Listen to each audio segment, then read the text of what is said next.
ઊંટ અને શિયાળ. કેમ છો બાળ મિત્રો? મજામાં છો ને? બાળ મિત્રો, આજે આપણે ઊંટ અને શિયાળની એક વાર્તા જોવાના છે. એ વાર્તામાંથી આપણને શું શીખવા મળે છે એ આપણે વાર્તાના અંતમાં જોઈશું. તો ચાલો જોઈએ ઊંટ અને શિયાળ. એક સુંદર જંગલ હતું. એ જંગલમાં ઘણા બધા પ્રાણી પક્ષીઓ રહેતા હતા. એમાં ઊંટ અને શિયાળ પણ રહેતા હતા. એ બંને તો ભાઈબંધ હતા. જ્યાં ઊંટભાઈ જાય ત્યાં શિયાળભાઈ જાય, અને જ્યાં શિયાળભાઈ જાય ત્યાં સાથે સાથે ઊંટભાઈ જાય. એકવાર શિયાળને તો મીઠી મીઠી શેરડી ખાવાની ઈચ્છા થઈ.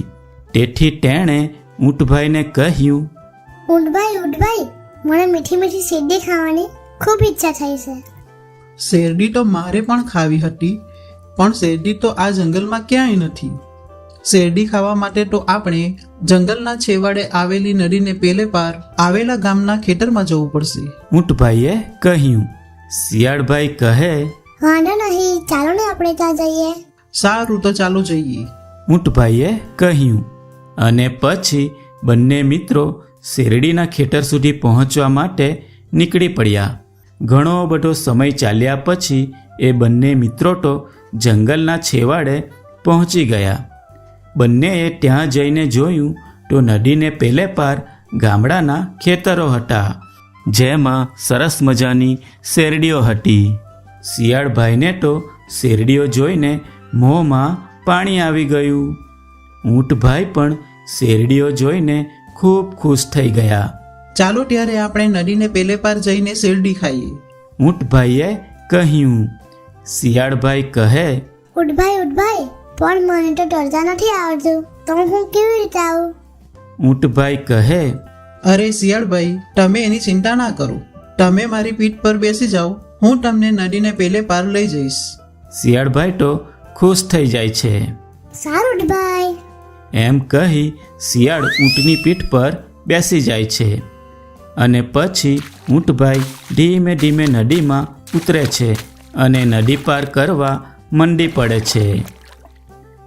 અને થોડી વારમાં તેઓ બંને નદીને પેલે પાર પહોંચી જાય છે અને ચાલતા ચાલતા ખેતર સુધી પહોંચી જાય છે.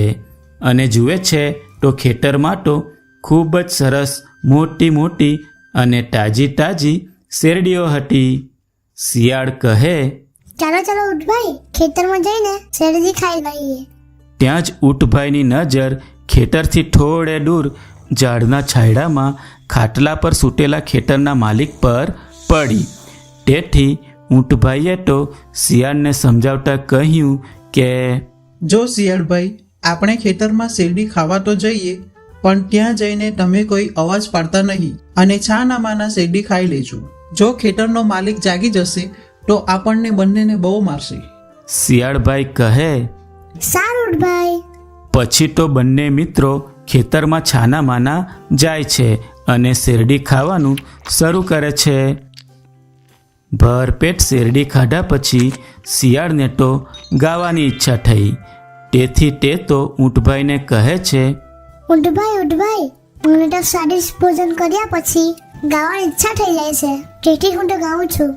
અરે ગાતા નહીં શિયાળભાઈ, તારો અવાજ સાંભળીને ખેતરનો માલિક જાગી જશે તો આપણને બહુ મારશે.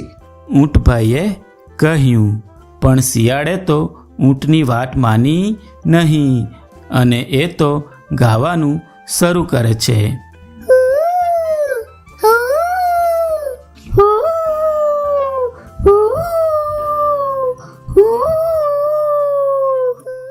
શિયાળનો અવાજ સાંભળીને ખેતરનો માલિક જાગી જાય છે અને મોટો દંડો હાથમાં લઈ લે છે. નક્કી શિયાળ મારા ખેતરમાં ઘૂસ્યું છે, આજે તો હું એને મારીને જ રહીશ. એમ કહી એ તો દોડતો ખેતરમાં જાય છે. ખેતરના માલિકને આવતો જોઈ શિયાળ તો વાડમાં ઘૂસીને ખેતરની બહાર નીકળી ગયું અને ઝાડીઓમાં સંતાઈ ગયું. શિયાળ તો નાનું અને ઝડપી પ્રાણી હોવાથી વાડમાંથી ઘૂસીને બહાર નીકળી શક્યું, પણ ઊંટભાઈ ઝડપથી ભાગી શક્યા નહીં અને ભાગવા જતાં શેરડીઓમાં ફસાઈ જાય છે અને એટલામાં ખેતરનો માલિક આવી જાય છે અને ઊંટભાઈને દંડા વડે ખૂબ માર મારે છે.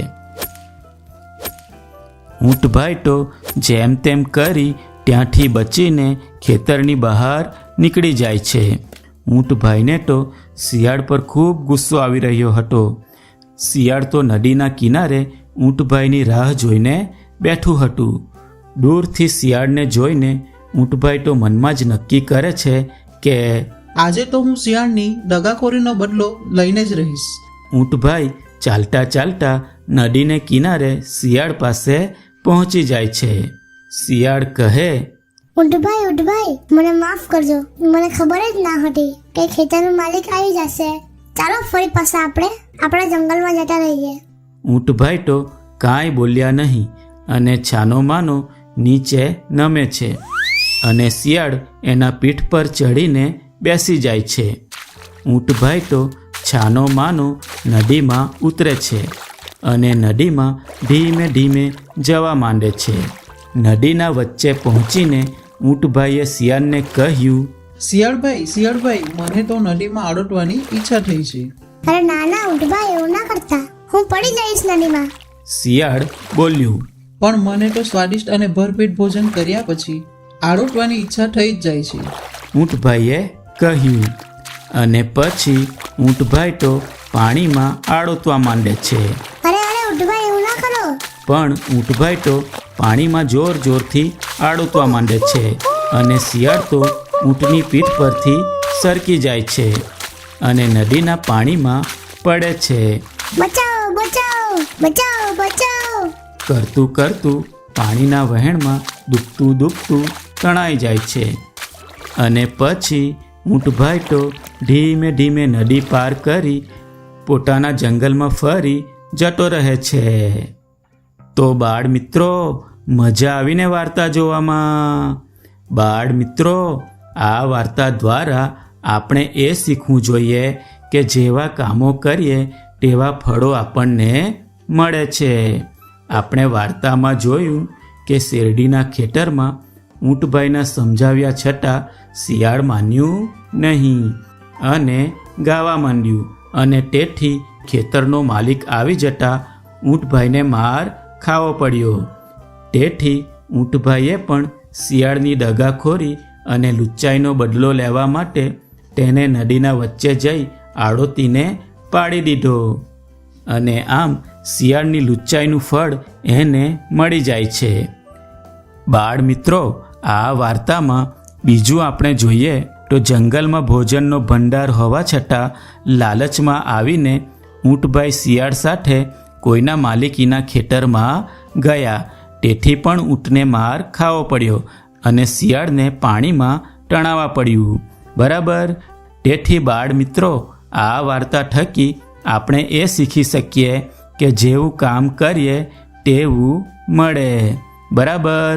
તો આવજો બાળ મિત્રો, ફરી મળીશું એક નવી વાર્તા સાથે. આવજો. સબસ્ક્રાઇબ કરો આપણી ચેનલ નાવડીને અને જુઓ સુંદર મજાની વાર્તાઓ.